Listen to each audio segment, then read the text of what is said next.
Day 2 of the E-Transit van life.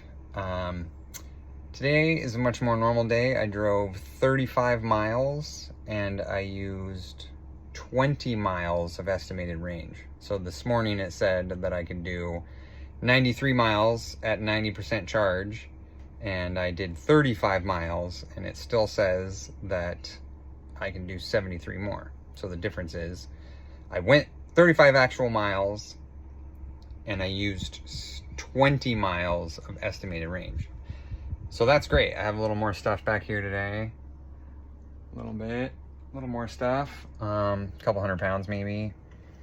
I learned that if you put it in L mode and you have the auto park button on, which is what I'm calling it, having an L mode increases your regen and takes away having to tap the brake pedal 3 times to get it to regen. I have sheetrock texture on me. So it seems like you have to do it every time though. So you have to be in drive, and then you press the L mode, and then the L will illuminate. So you have to actually be in drive. So if you come back to the van, put the key in, turn it on, you can't push L mode. You have to actually put it in drive and start moving, and then it will let you push L mode.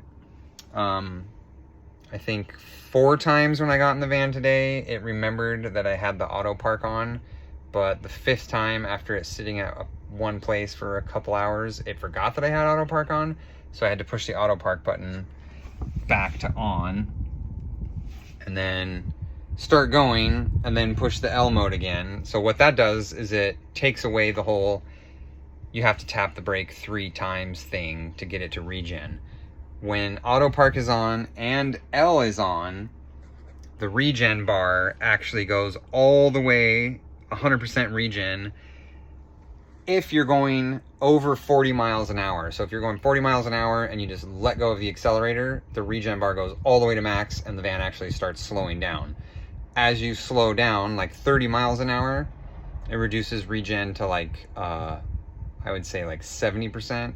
When you hit 20, it goes down even further down to like 30% regen, and 10 miles and below, it's like 20% regen as far as where the needle is, if that's 100%, and if you divided it up. It's super comfortable to drive. This is the 1-ton version, so it has a 3,800 pound payload. It rides so much better than my old ICE engine truck over there.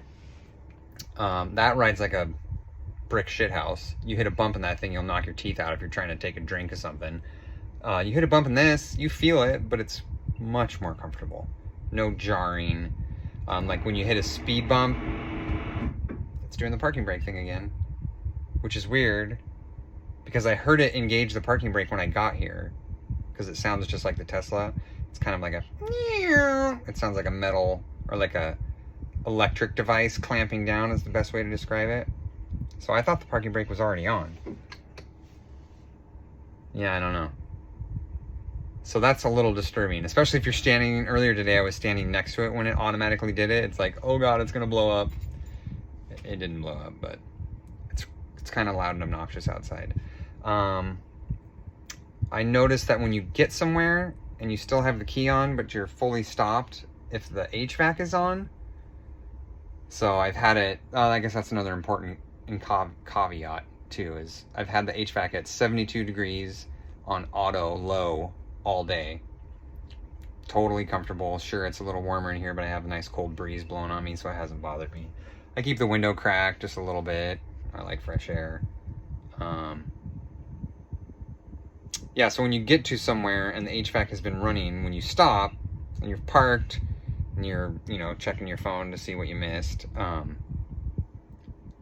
like right now it almost sounds like a very well-tuned 4-cylinder engine is running.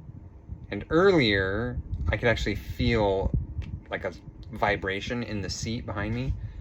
So I thought about it for a second. I was like, this feels like a Toyota Corolla just idling, because whatever fan is cooling something or blowing air through the radiator for the HVAC in front, or maybe the compressor, it's a little off balance, so it's like vibrating a little bit. It's kind of like, I would say nostalgic, but I don't miss gas vehicles at all. But it's like you catch yourself feeling like it's normal for it to be vibrating because you're at a stop sign, but then you realize it's just an unbalanced fan because there's no engine.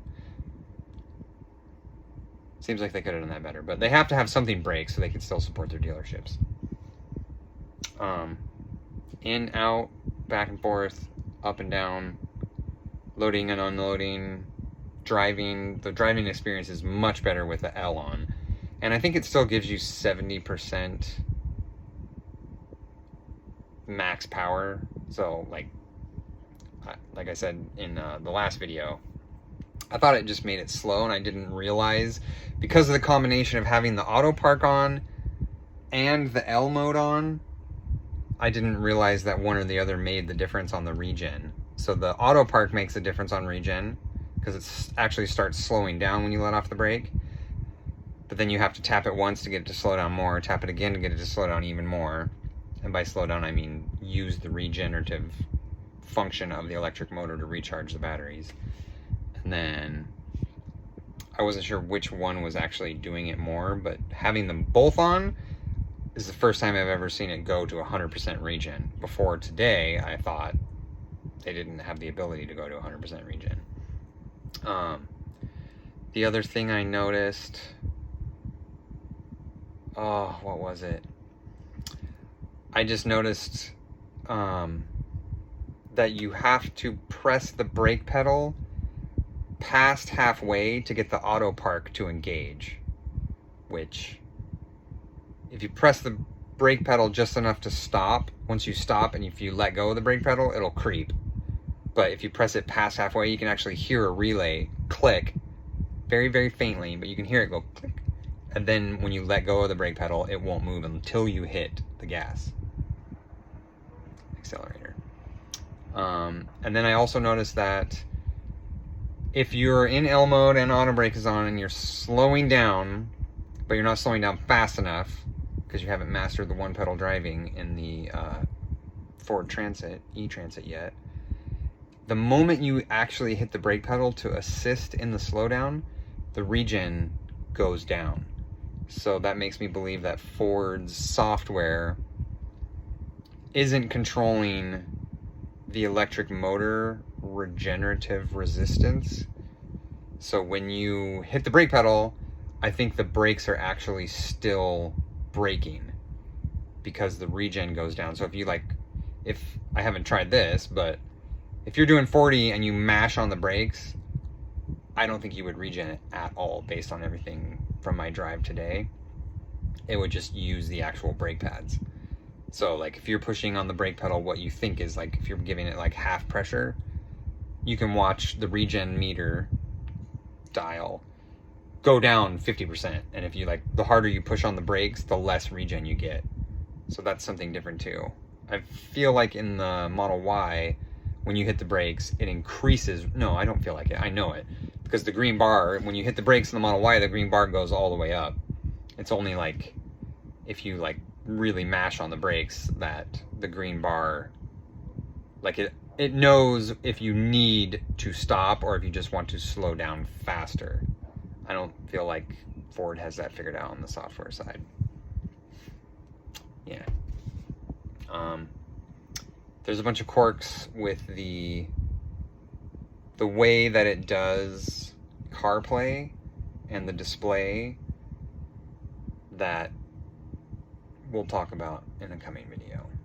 It's good, and I think I have it figured out, but it seems like the system forgets a lot of your settings overnight or after a couple hours, so you have to like this morning I had to tap around to get it to display everything the way I wanted it to, which is the way I had it yesterday again.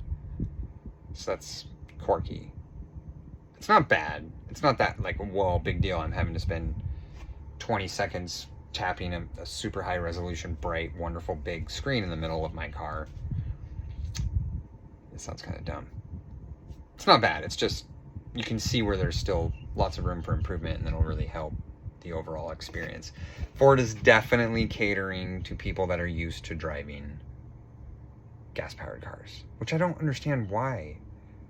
I guess if I was them and I had done the market research and I asked the customer what they wanted, I probably would have learned that they don't want any change. They just want it to be like the way it's always been. But change is inevitable.